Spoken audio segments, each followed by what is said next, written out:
Kembali lagi di channel Kabar Baik. Pemirsa dimanapun Anda berada, saya berharap Anda tetap dalam keadaan sehat dan tetap dalam pertolongan Tuhan kita Yesus Kristus. Kali ini saya akan mengajak kita untuk melihat sebuah kesaksian dari seorang mualaf yang bernama Muhammad Andre, di mana dia bersaksi bahwa penyebab dia pindah ke Islam itu karena Alkitab sendiri. Mari kita sama-sama menyimak penjelasannya. Gua harus ngomong, namanya juga kan gua akan memberikan sebuah kebenaran, jadi gua bertanggung jawab sama video gua ini. Akhirnya gua buka Alkitab, gua belajar sampai 1 tahun lebih, 1,5 tahun gua buka Alkitab. Sekali lagi saya bicara, saya itu masuk Muslim itu berdasarkan Alkitab. Saya tidak membahas Alkitab kok begini-begini, bukan. Tapi malah saya berpikir kok umat Kristiani tidak menjalankan. Gitu loh. Itu lucunya buat saya. Yang ada di isi Alkitab itu dijalankan oleh umat Muslim. Gue kasih contoh, ya. Gue nggak buka buku apa-apa, ya kan. Di Matius 10 ayat 9. Di situ sudah terang-terangan dilarang untuk meminum anggur, minuman keras, ya kan. Tolonglah bro, mau masuk Islam gak masalah, tapi kutip ayatnya itu yang benar lah.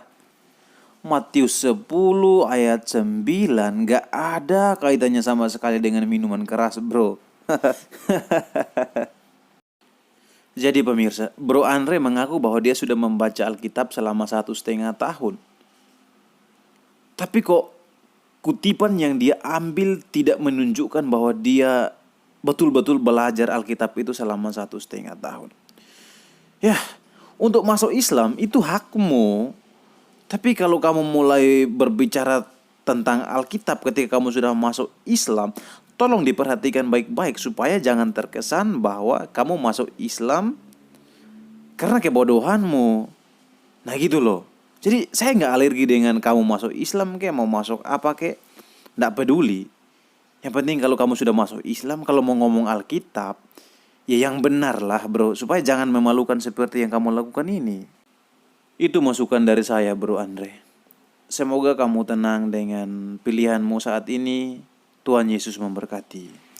Untuk teman-teman Kristen dimanapun Anda berada, jika teman-teman dalam kebingungan karena mempertanyakan mungkin sesuatu yang kalian anggap lah ini tidak sesuai dengan Alkitab atau bagaimanalah, tolong hal itu ditanyakan kepada hamba Tuhan setempat, pendeta ataupun pastor yang ada, sehingga teman-teman tidak disesatkan dengan masukan-masukan dari orang lain yang tidak bertanggung jawab.